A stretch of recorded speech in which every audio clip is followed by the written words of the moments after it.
Vivek Wadhwa. I'm VP of Innovation and Research at Singularity University. I'm also at Stanford and Duke, and former entrepreneur.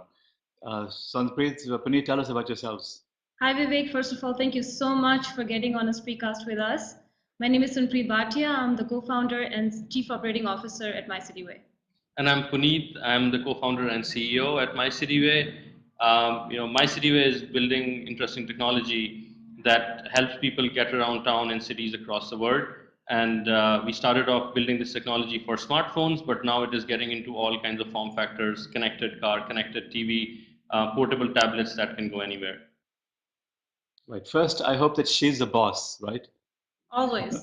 Whether you admit it or not, that's the way it always is. But anyway, getting back on topic, I've been watching your evolution for the last 3 years. I'm very impressed with what you've achieved. When I go to your website, I see a level of professionalism that's rare in the technology industry. It's really, really slick, nice. I mean, I'm really impressed with what you've done. So now tell me, how can I help you? What are the challenges you face, and what advice can I give you that might be of assistance?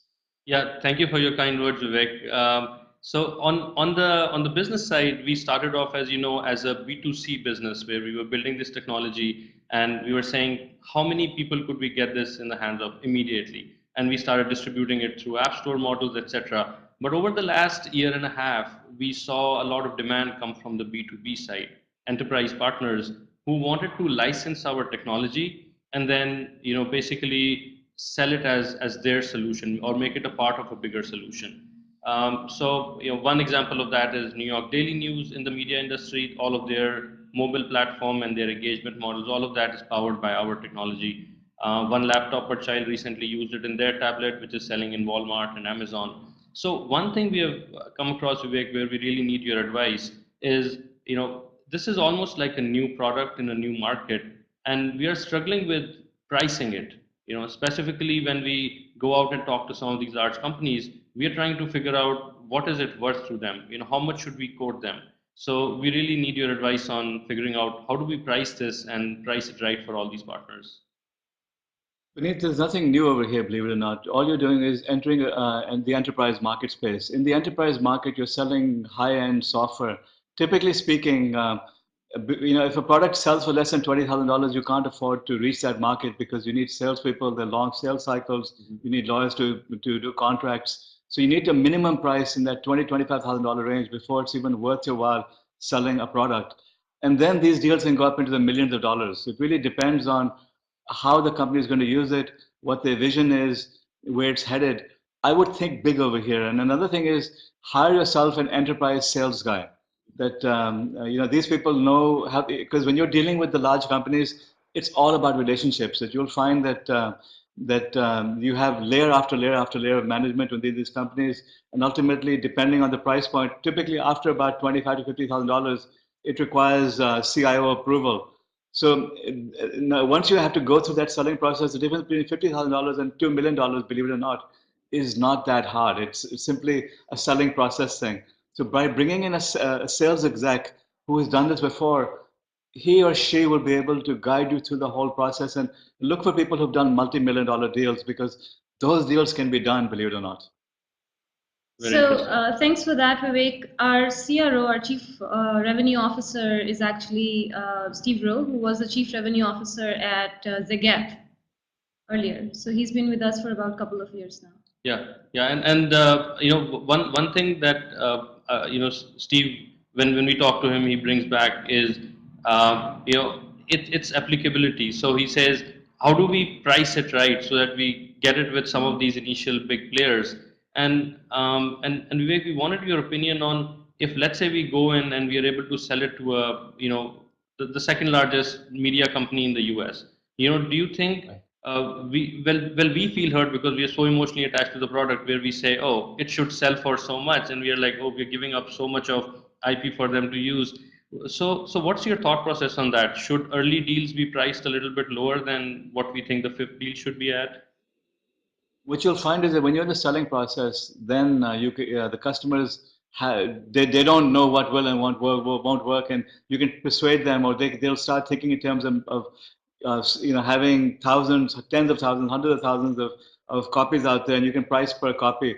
And in reality, you never achieve those sales limits. So in enterprise selling, you try to do this big deals up front. You try to do the site licenses. You try to do the negotiate as many seats as you can up front. Now, per unit, the cost is low, and that's a risk and the benefit to the company. So don't worry about giving away too much at this stage. Right now, you just want to build a business and get a few deals under your belt. Don't worry about, have I left money on the table? If it becomes wildly successful in one company, you can always go to other companies and do special deals with them. So right now, sell whatever you can for as much as you can sell it. And again, sell the bigger deals because enterprise selling is really, really hard. It's very costly.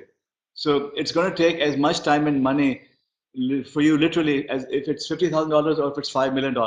So go for the $5 million sales. Don't worry about it. Awesome.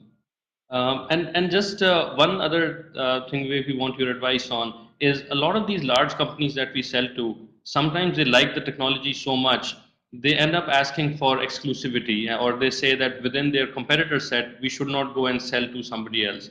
And then we are left wondering, how does the business model scale? So in your experience, how to answer that question?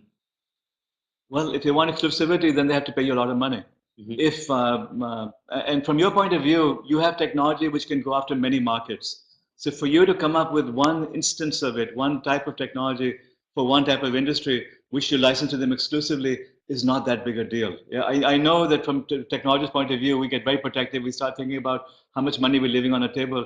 It's really not that big of a deal. But the key here is to get a lawyer who negotiates a very tiny slice of your technology. So you're limiting it to this type of technology, this version of your technology, this application of your technology for this industry. And then you're asking for a lot of money, because if indeed they want exclusivity, then they should be talking in the millions of dollars. You should be able to get enough money to run your company for a year or two from one of those mega deals. So again, you need a good sales guy who knows how to negotiate these things, but don't say no to anything yet right now. Be open-minded about it and be aggressive in trying to get the big deal done. You're going elephant hunting now. That's the world you're in the enterprise software space. Awesome. Vivek, and you know the market so well. Do you think there are other opportunities that we should look at? Any ideas there? We would love to get some words of wisdom there. When I saw your BMW demo, I thought that was really slick.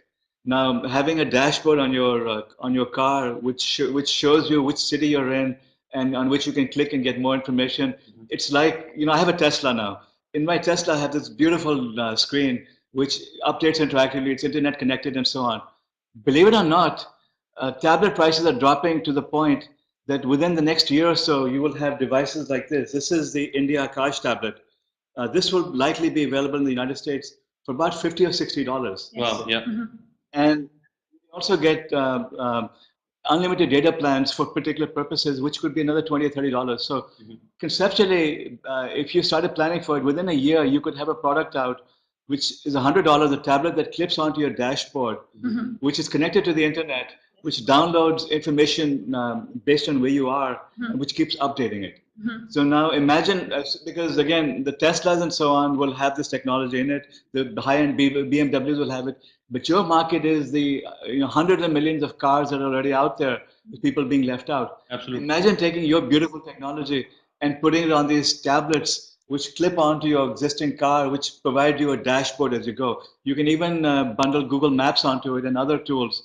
But this is a major opportunity for you. In fact, again, when I saw your BMW demo, my thought was, hey, I'd love to put this in my second car.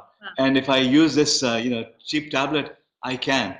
So look into that, and I'll be glad to connect you with the CEO of the company that produces these and give you more information about some experiments we're doing here in Silicon Valley in the next few weeks to bring innovation from the developing world, these cheap India tablets, to Silicon Valley. And we're going to give it to disadvantaged children all over America and accelerate the progress of technology. And then there'll be thousands of new applications opening up, like what I'm suggesting to you, where you'll be able to use these tablets everywhere for world-changing applications. We'll talk offline about it. I'll be glad to connect you with the right people and advise you more on this. Yeah, we would truly appreciate that, Vivek. That would be just awesome for us. Good to talk to you again, and wish you lots of success. Thank you so much, Vivek. Thanks a lot.